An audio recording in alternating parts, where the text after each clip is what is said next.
এই গরমে কিন্তু ঠান্ডা যে কোনো আইটেম খেতেই কিন্তু বেশি ভালো লাগে। আজকে আপনাদের সাথে শেয়ার করব একেবারে পানির মতো সহজভাবে দই তৈরির রেসিপি। আপনি যদি কখনো দই না তৈরি করেও থাকেন, তারপরেও কিন্তু এই রেসিপিটা যদি ফলো করেন, ইনশাল্লাহ দই তৈরি করতে পারবেন। আসসালামু আলাইকুম এভরিওয়ান, সবাইকে রসনা বিলাস থেকে অনেক অনেক স্বাগত। 1.5 কেজি দুধের আমি দই তৈরি করব, সেজন্য ফুল ক্রিম লিকুইড দুধ নিয়ে নিলাম 1.5 লিটার।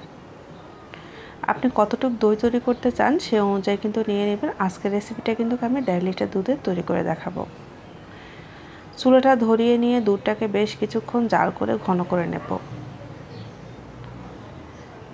6 থেকে 7 মিনিটের মতো এভাবে জাল করে নিয়েছি। যখন দুধটা ভালোভাবে এভাবে বলক তুলে যাবে তখন অ্যাড করে দিচ্ছি চিনি।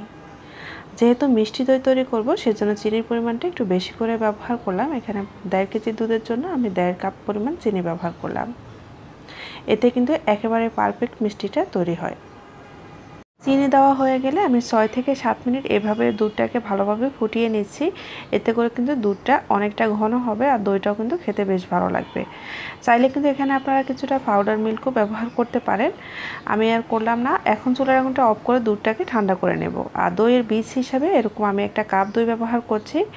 অবশ্যই মিষ্টি দইটাই আমি নিয়েছি, আপনারা চাইলে টক দই দিয়েও তৈরি করতে পারেন। একটা হ্যান্ড হুইস্ক দিয়ে খুব ভালোভাবে দইটাকে ফেটিয়ে নেব। 1.5 কেজি দই তৈরি করার জন্য এরকম 1 কাপ দইয়ের বীজ হলেই কিন্তু দইটা ভালোভাবে জমবে। আর এদিকে দুধটাও কিন্তু কুসুম গরম হয়ে গেছে, আঙুল দিলে কিন্তু আঙুলটা সহ্য করা যাচ্ছে। এই অবস্থাতে আমি ফেটানো দইটা দিয়ে দিচ্ছি, দিয়ে সাথে সাথে ভালোভাবে মিশিয়ে নিচ্ছি। অনেক সময় দই তৈরি করলে দইটা কিন্তু ছানা কেটে যায়, সেই ক্ষেত্রে কিন্তু আপনারা অবশ্যই খেয়াল রাখবেন দুধটা যেন কুসুম গরম থাকে। খুব বেশি গরম দুধে কিন্তু দইটা ব্যবহার করলে দুধটা কিন্তু ছানা কেটে যাওয়ার সম্ভাবনা থাকে। একটা হ্যান্ড হুইস্ক দিয়ে খুব ভালোভাবে দইয়ের সাথে দুধটাকে মিশিয়ে নেব। দইটা বসানোর জন্য আমি এরকম 2টা আইসক্রিমের বক্স নিয়ে নিয়েছি। আর হ্যাঁ, যেই পাত্রে আপনি দইটা বসান না কেন অবশ্যই খেয়াল রাখবেন বক্সের ভেতরে যেন কোনো রকম পানি না থাকে, একেবারে যেন শুকনা থাকে। ওই অবস্থায় দইয়ের মিশ্রণটা দিয়ে দিবেন। আর হ্যাঁ, অনেক সময় আমাদের ধারণা থাকে মাটির পাত্র ছাড়া কিন্তু দই জমে না।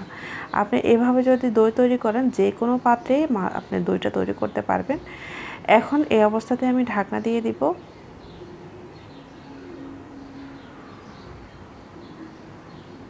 এখন যেহেতু বেশ গরম, তারপরেও আমি একটা কম্বলের উপরে এই বক্সগুলো রেখে দেব। বক্সগুলো কম্বলের মাঝে বসিয়ে এখন চারিপাশ থেকে কম্বল দিয়ে ঢাকা দিয়ে দেব। আর এভাবে রেখে দেব 8 থেকে 9 ঘন্টার জন্য। দইটাকে আমি এভাবেই সারা রাত রেখে দিয়েছিলাম। এখন সকালবেলা চেক করে দেখছি। দেখতেই পাচ্ছেন কত ভালোভাবে দইটা সেট হয়ে গেছে। 2টা বক্সে কিন্তু খুব ভালোভাবে দইটা জমে গেছে। আর এই অবস্থাতে আমি নর্মাল ফ্রিজে 1 ঘন্টার জন্য রেখে দিয়ে তারপর এখন বের করে আপনাদেরকে কেটে দেখাচ্ছি। আর যদি 8-9 ঘন্টা রাখার পরও যদি দইটা ভালোভাবে না জমে সেক্ষেত্রে কিন্তু আরও 1-2 ঘন্টার জন্য রেখে দিবেন। তারপর নর্মাল ফ্রিজে 1-2 ঘন্টার জন্য সেট করতে দিবেন। তারপরে কিন্তু দইটা ঠান্ডা ঠান্ডা পরিবেশন করতে পারবেন। রেসিপিটা কিন্তু খুবই সহজ। ভালো লাগলে কিন্তু চ্যানেলটি সাবস্ক্রাইব করে রাখবেন। ভালো থাকবেন সবাই। আল্লাহ হাফেজ।